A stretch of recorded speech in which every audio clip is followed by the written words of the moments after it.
आज मैं गुप्ता का इन्वायरमेंटल इंजीनियरिंग का क्वेश्चन सीरीज स्टार्ट करने जा रहा हूँ। Question answer series.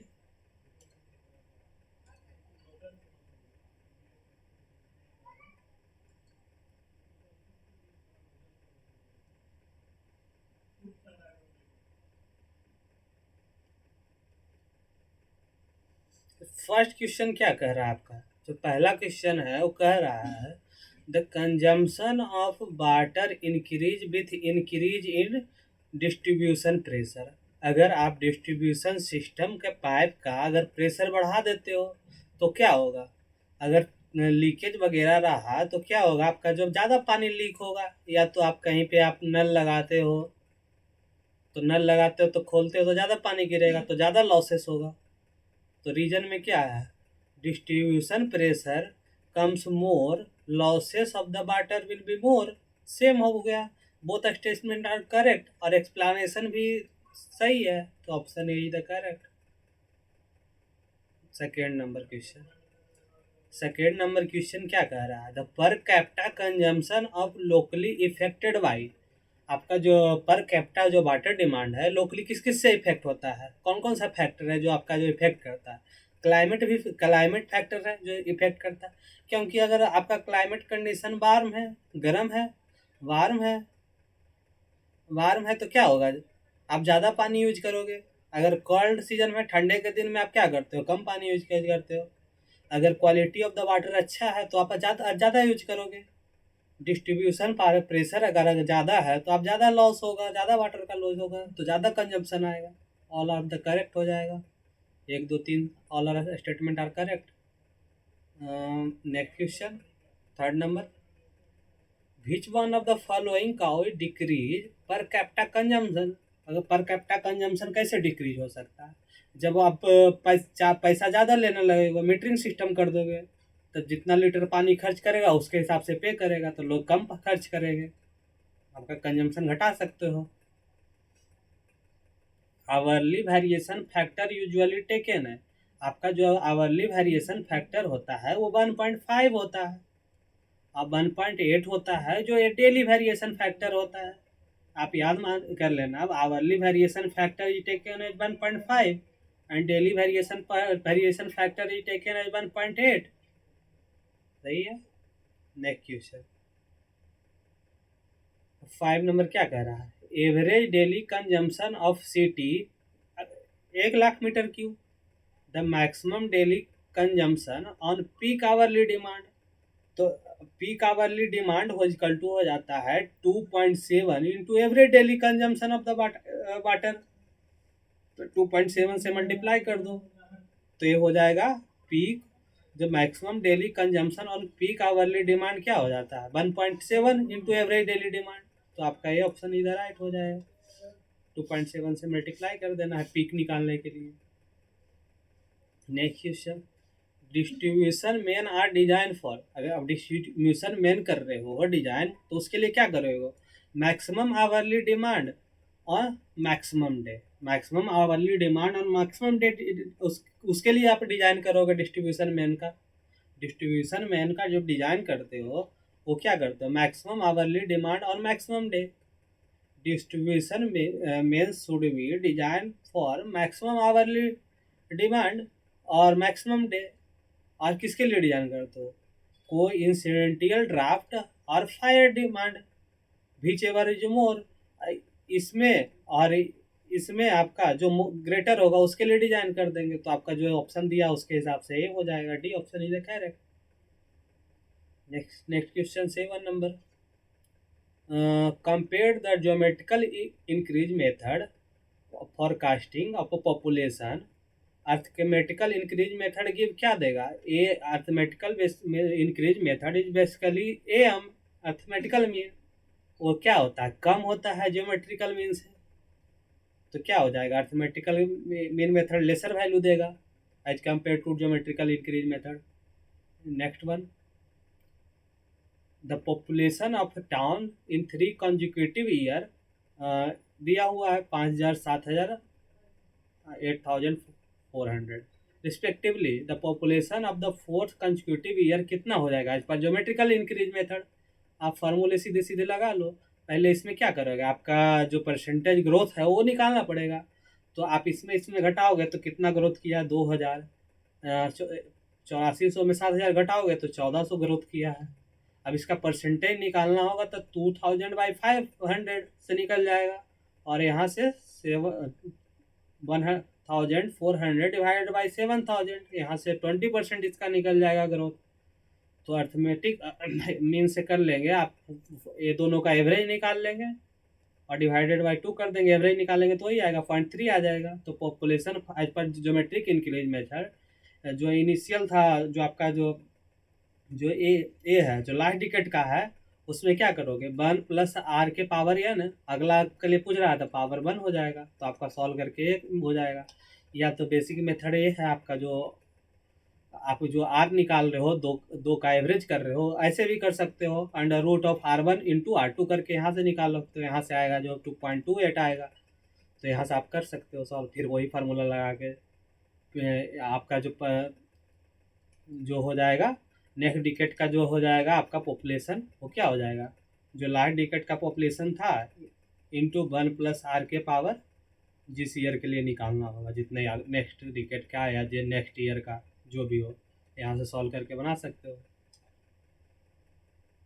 9 number question क्या कह रहा है जी, the suitable method of the forecasting of a population for young and rapid growing city. Rapid growing और यंग है तो आप यंग सिटी है जहाँ नया बस रहा है टाउन, उसके क्या होगा, ग्रोथ रेट जो होगा पॉपुलेशन का वो वेरी फास्ट होगा। तो हाँ, फास्ट ग्रोथ सबसे ज़्यादा कौन वैल्यू देता है, ज्योमेट्रिकल इंक्रीज मेथड। और जो ओल्ड सिटी होगा, ऑलरेडी डेवलप्ड सिटी होगा, उसके लिए अर्थमेटिक कर लेंगे।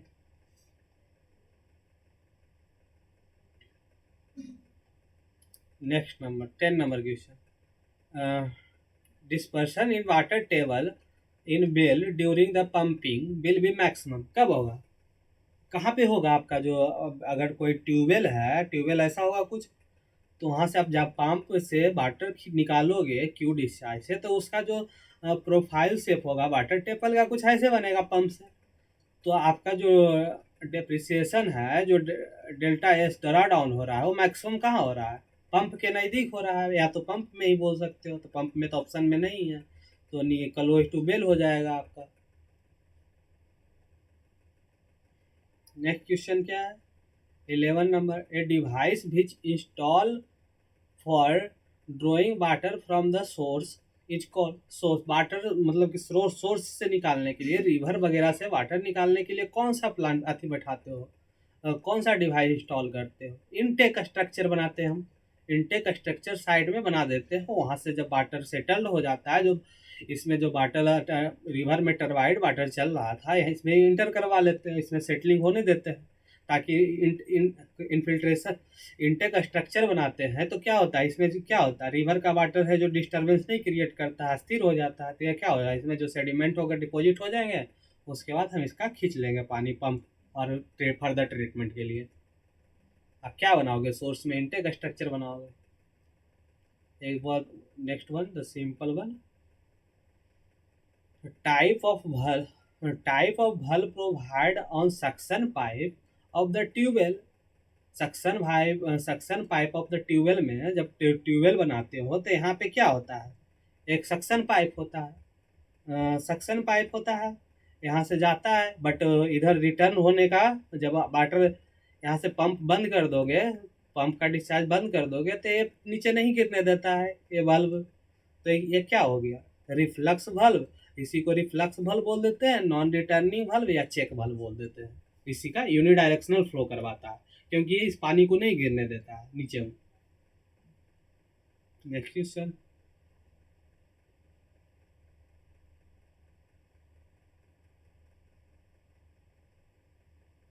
Fourteen number, maximum discharge of the tubewell. रट्टे मारो, maximum discharge of the tubewell कितना हो जाएगा, 50 लीटर पर second. Maximum discharge of the tubewell कितना होता है, मैक्सिमम जो ट्यूबवेल डिस्चार्ज दे सकता है 50 लीटर पर सेकेंड। 15 का क्या है, as compare to slow well, deep well क्या देगा, डीप बेल आपका मोर डिस्चार्ज देगा। जब जो डीप वेल होता है वो ज़्यादा डिस्चार्ज देता है कंपेयर टू सैलो वेल के कंपेरिजन में।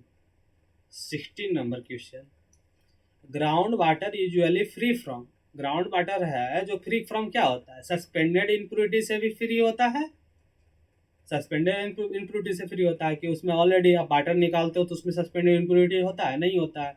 डिजॉल्व इम्प्योरिटी होता है, आयरन मैग्नीज आर्सेनिक वगैरह होता है डिजॉल्व फॉर्म में। तो आपका आंसर हो जाएगा ए, सस्पेंडेड इम्प्योरिटी से फ्री होता है। नेक्स्ट क्वेश्चन 17 नंबर, 17 नंबर क्या है, polluted water is one which, polluted water क्या होता है, consist of undesirable substance retaining is unfit for drinking purpose in domestic use, polluted water हो जाएगा जो आप ड्रिंक नहीं कर सकते हो। नेक्स्ट क्वेश्चन क्या है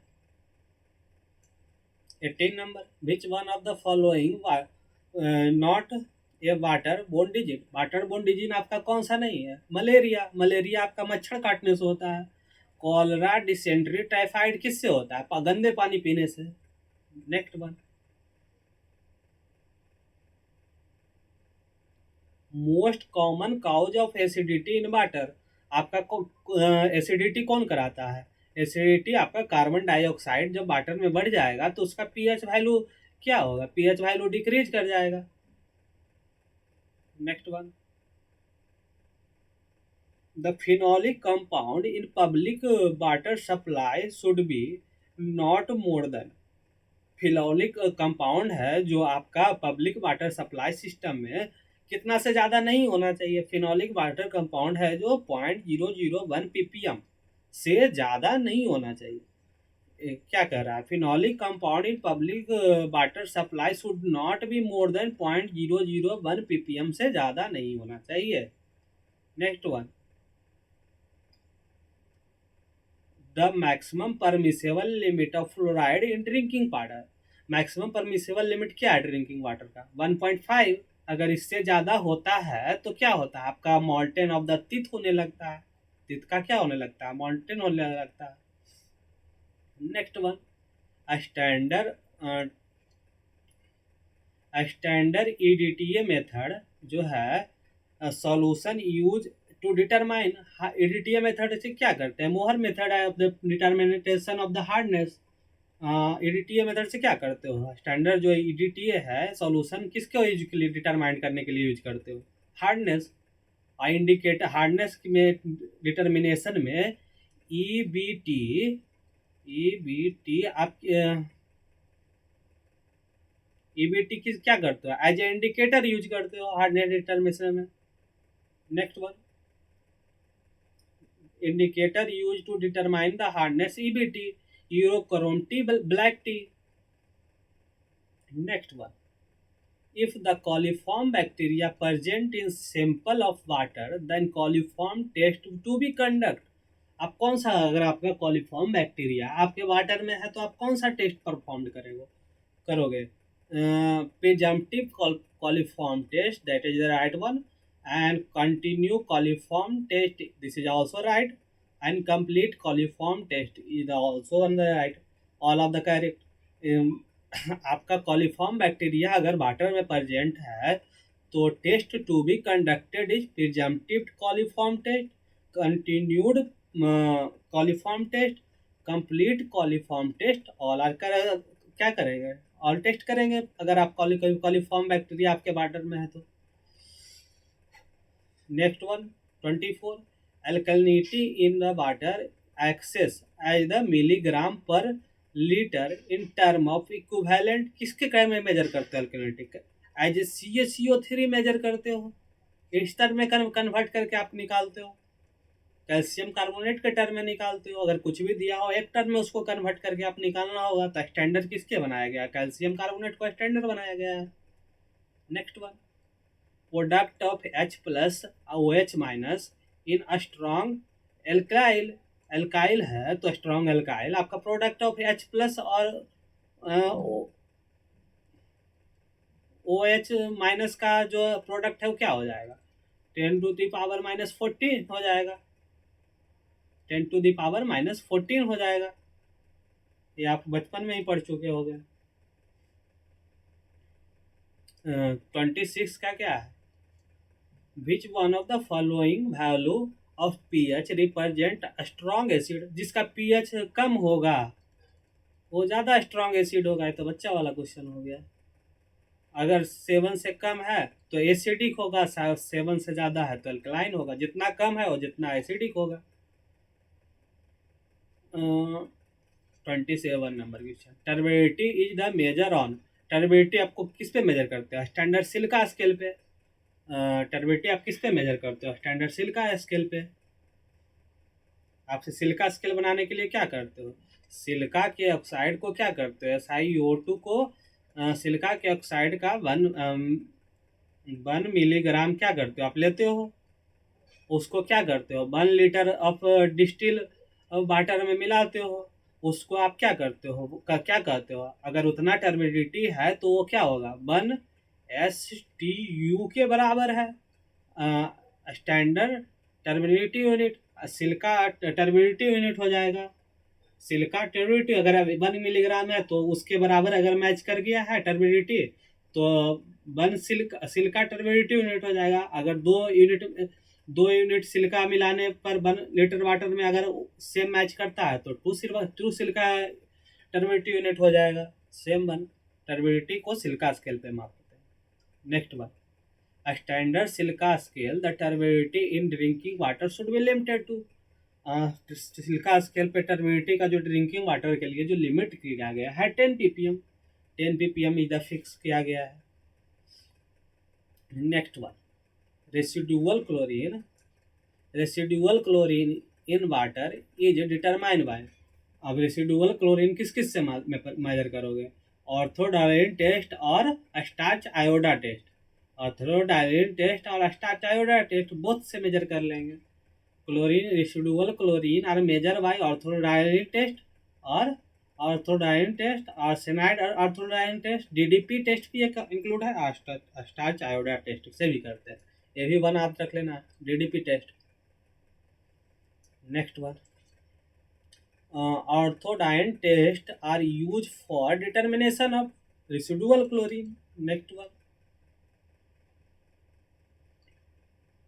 total hardness of water is greater than total alkalinity, आपका total hardness is greater than total alkalinity, तो कार्बोनेट हार्डनेस क्या हो जाएगा, कल carbonate hardness equal to total alkalinity हो जाएगा। सिंपल वन, अगर एल्कनिटी अगर टोटल हार्डनेस से कम है तो क्या हो जाएगा, एल्कनिटी है जो कार्बोनेट हार्डनेस के बराबर हो जाएगा।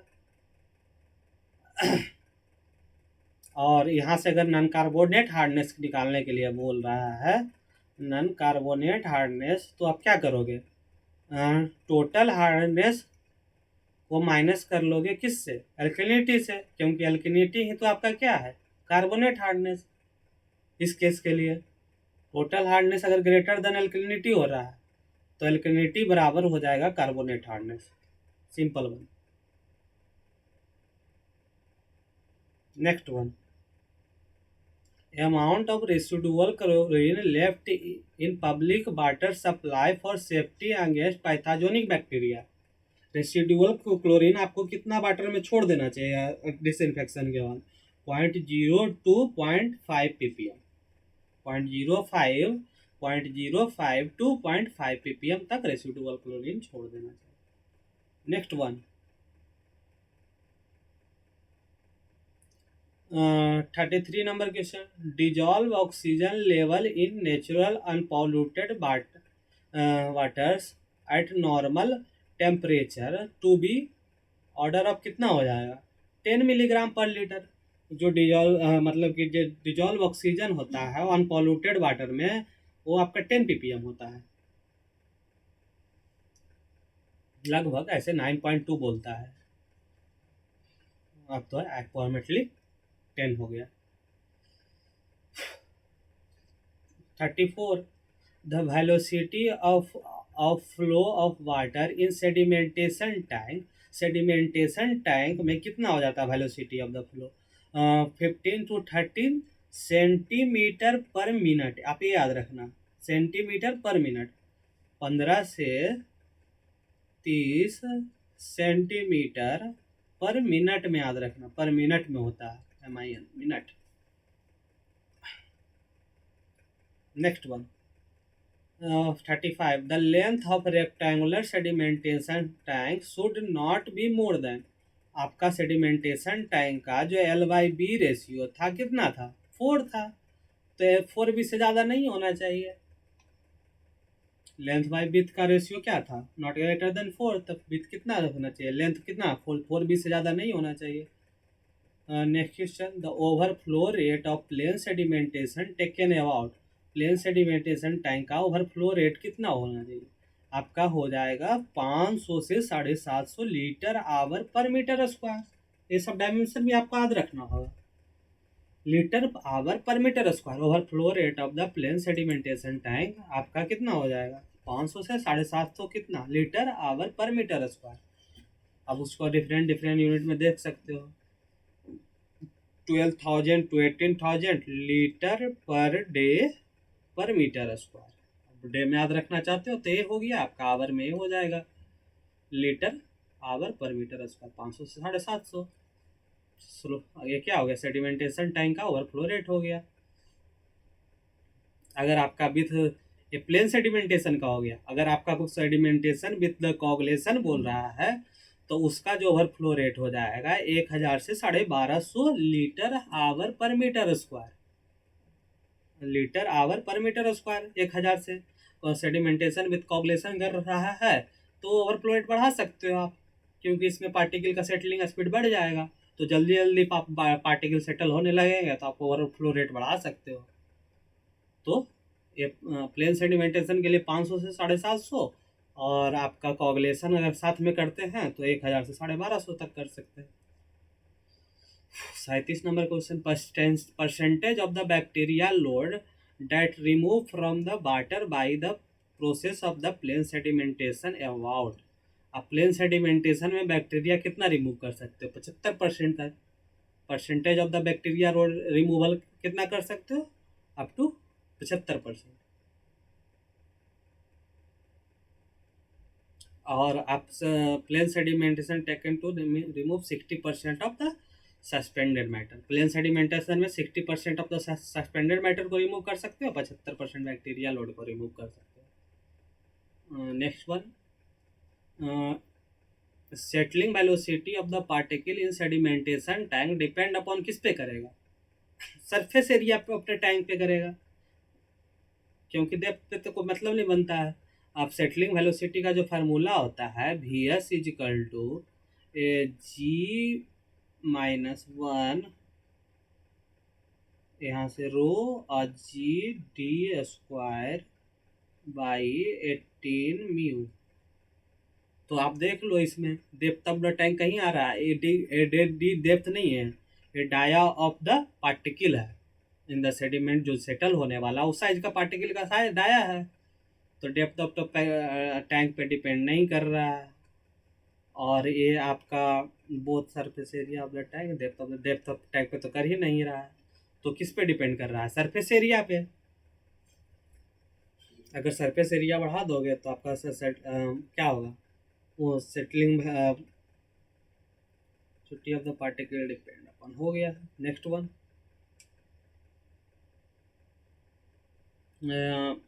39 number question settling velocity of A particle in the sedimentation tank increase with. Settling velocity आप कैसे इंक्रीज करते हो, पार्टिकल साइज को क्या करो, डिक्रीज कर दोगे, डिक्रीज कर दोगे डी का साइज तो सेटलिंग वेलोसिटी घट जाएगा। ये भी अगर surface area of the tank increase कर देते हो तो सेटलिंग वेलोसिटी का इफेक्ट कोई पड़ रहा है एरिया से, नहीं, सेटलिंग वेलोसिटी एरिया से कोई इफेक्ट पड़ रहा है नहीं, तो क्या होगा, ये भी इस पर भी कोई इफेक्ट नहीं पड़ेगा। Depth of the tank is decrease, depth of का कोई फैक्टर ही नहीं आ रहा है, तो D option is the right हो जाएगा। This is one the question settling velocity of the solid depend on, यहाँ पे इफिशिएंसी होना चाहिए था बेसिकली, तो सरफेस एरिया पे डिपेंड करेगा, क्योंकि ज़्यादा सरफेस एरिया प्रोवाइड करेंगे तो ओवरफ्लो रेट आपका क्या होगा, घट जाएगा, तो आपका जो ज़्यादा इफिशिएंसी हो जाएगा आपका सेटलिंग का, तो ये क्वेश्चन राइट हो जाएगा। कितना नंबर था? 38 number.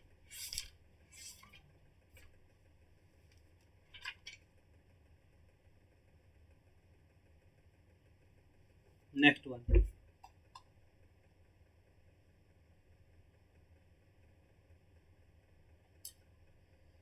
40 number. For given discharge, efficiency of sedimentation tank can be increased by. अब गिवन डिस्चार्ज के लिए क्या कह रहा है? सेडिमेंटेशन टैंक का can be increase by. Efficiency कैसे इंक्रीज कर सकते हो? सरफेस एरिया को बढ़ा के। सरफेस एरिया पहले भी बोला था मैं, सरफेस एरिया अगर बढ़, efficiency of the settling tank, ये क्या हो जाता है? Settling velocity by surface overflow rate. तो से surface overflow rate is equal to हो जाता है डिस्चार्ज अपॉन सरफेस एरिया। तो आप सरफेस एरिया बढ़ा दोगे तो सरफेस ओवरफ्लो डिक्रीज कर जाएगा। अगर सरफेस ओवरफ्लो रेट डिक्रीज कर जाएगा यहाँ, तो एफिशिएंसी इंक्रीज कर जाएगा। तो एरिया का अगर बढ़ा देंगे तो एफिशिएंसी बढ़ जाएगा। Next question 41 number, amount of coagulant need for coagulation of water increase with. अगर क्या कर रहा है? amount of coagulant need for coagulation of water increase with।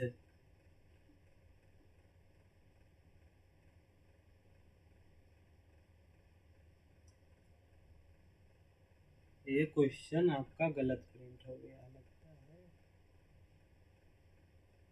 जो भी हो 41 नंबर क्वेश्चन में था। क्या कर रहा है? Question number 41, amount of coagulant need for coagulation of water increase with. Increase in turbidity, turbidity ज़्यादा होगा तो आप ज़्यादा कोगुलेंट प्रोवाइड करना होगा। This is the wrong opposite option. Increase the temperature, अगर टेम्परेचर इंक्रीज कर जाता है तो रिएक्शन बढ़ जाएगा, तो आपका कोगुलेंट तो कम प्रोवाइड करना पड़ेगा ना। Decrease with the temperature, this is right one, 1 and 4। अगर टेम्परेचर डिक्रीज कर जाता है तो रिएक्शन रेट घट जाएगा, तो आपका ज़्यादा जो भी कोगुलेंट डोज प्रोवाइड करना पड़ेगा। This is the 1 and 4, B the right. 42, detention period and overflow rate respectively for plain sedimentation as compare to sedimentation with the coagulation. Retention period है TD, overflow rate for plain sedimentation tank as compare to sedimentation with coagulation. Plain sedimentation with the coagulation के respect में आपका जो plain sedimentation का होगा detention period उसमें ज़्यादा रखना पड़ेगा, क्योंकि कोगुलेशन करोगे तो जल्दी जल्दी पार्टिकल्स सेटल होगा। एंड ओवरफ्लो रेट क्या रखेंगे? कम रखेंगे। ओवरफ्लो रेट प्लेन सेडिमेंटेशन का कम रखेंगे, क्योंकि उसमें धीरे धीरे सेटल्ड हो रहा है पार्टिकल का, तो कम रखेंगे। नेक्स्ट वन, आपका ये डाटा हो गया आपका। प्लेन सेडिमेंटेशन का जो है डिटेंशन पीरियड रखेंगे 4 to 8 आवर। अब विद द कोगुलेशन कहेगा तो लगभग 2.5 आवर होता है।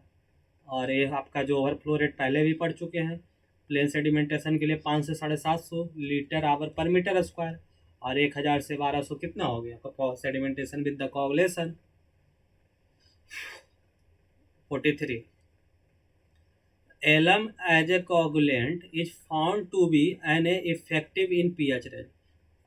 pH रेंज की अगर जब बात करता है तो यही लगभग 6 से 8 हो जाता है, 6.5 to 8.5। एलम जो इफेक्टिव होता है यूज करने के दौरान कितने pH पे ज़्यादा इफेक्टिव होगा, दैट इज द क्वेश्चन।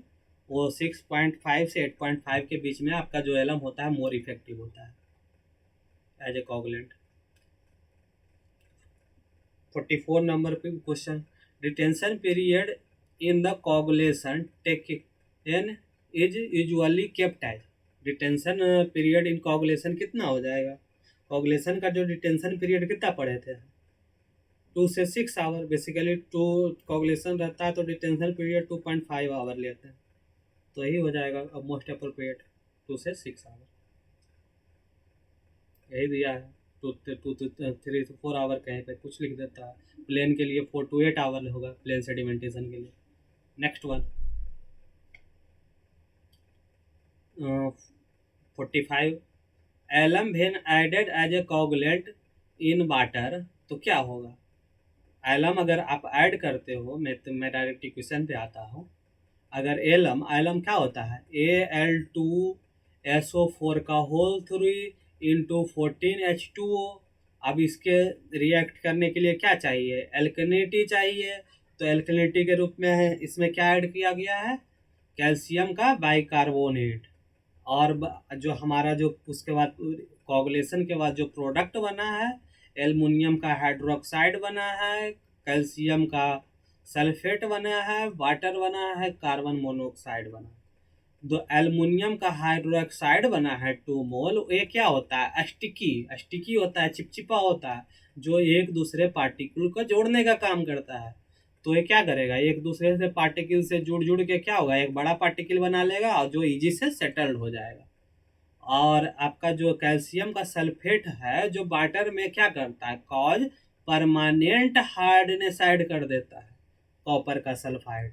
और जो CO2 है आपका एसिडिक कर देता है। पीएच क्या करता है? घटा देता है, एसिडिक कर देता है वाटर का। वाटर को क्या कर देता है? एसिडिक कर देता है। तो क्या कह रहा है क्वेश्चन में? क्या कह रहा है? कोगुलेंट ऐड तो क्या करेगा? Decrease in pH value of the water. This is the right one. 46 number question. The chemical most commonly use to increase the speed of the sedimentation of the sewage water. Sewage water, not drinking water. तो sewage water में आप क्या करते हो? As a coagulant product आप क्या कर लेते हो? लाइम यूज कर लेते हो, क्योंकि इसमें एलम आप यूज करोगे तो कॉस्टली हो जाएगा। Most commonly use in increase the sedimentation of the sewage is the lime. Lime है जो कि अब सीवेज में उसको सेडिमेंटेशन के लिए यूज करते हैं। एलम करेंगे तो हमारा कॉस्टली हो जाएगा। एलम को हम ड्रिंकिंग वाटर के लिए करते हैं। Next one 47। In the water treatment rapid gravity filter are adopted to remove. Rapid gravity filter क्या क्या आपको रिमूव करता है? रैपिड ग्रेविटी फिल्टर बैक्टीरिया और कोलाइडल सॉलिड को रिमूव करेगा। देखिए, आपका जो स्लो सैंड फिल्टर है, स्लो सैंड फिल्टर आपका ये है जो को क्या क्या रिमूव करेगा? कोलाइडल कोलाइडल पार्टिकल रिमूव करेगा, बैक्टीरिया बैक्टीरिया रिमूवल करेगा, और क्या करेगा? स्लो सैंड फिल्टर और क्या करेगा? डिजॉल्व डिजॉल्व मैटर को रिमूव करेगा। ये स्लो सैंड फिल्टर क्या करेगा? कोलाइडल, बैक्टीरिया और डिजॉल्व मैटर को रिमूव करेगा। But pressure filter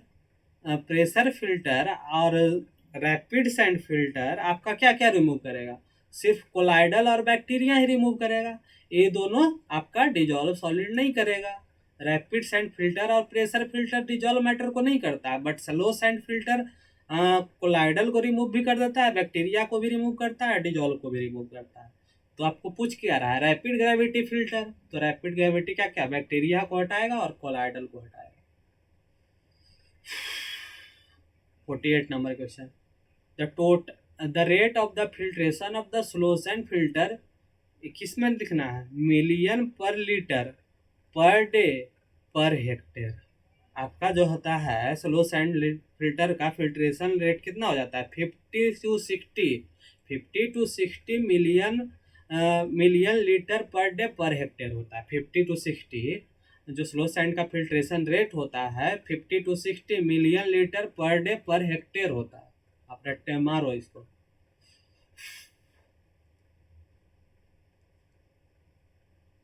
the effective size of sand particle use in slow sand filter.